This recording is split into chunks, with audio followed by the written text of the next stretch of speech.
Xamirlari og'izda erib ketadigan shunaqa mazali bo'lgan tvorogli pirogni bugun sizlar bilan tayyorlaymiz. Bismillah deb avvaliga xona haroratida erigan margarin bilan oldindan elab qo'yilgan unni yaxshilab uqalab olamiz. Ustidan shakar hamda razrxitsel solib yaxshilab aralashtirib olamiz. Xamirimiz shunaqa urvoq holatida bo'ladi.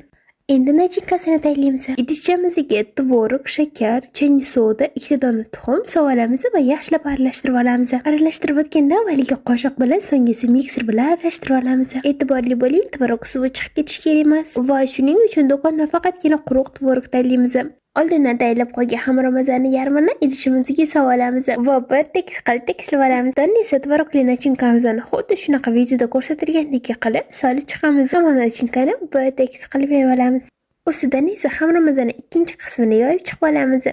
Ustini ehtiyotkorlik bilan tekislab yoyganimizdan so'ng pechda 180 gradusda 50 daqiqa davomida pishirib olamiz. Ustini qand to'pasi bilan bezatib, sovigach dasturxonga tortamiz. Sizdan esa bitta like.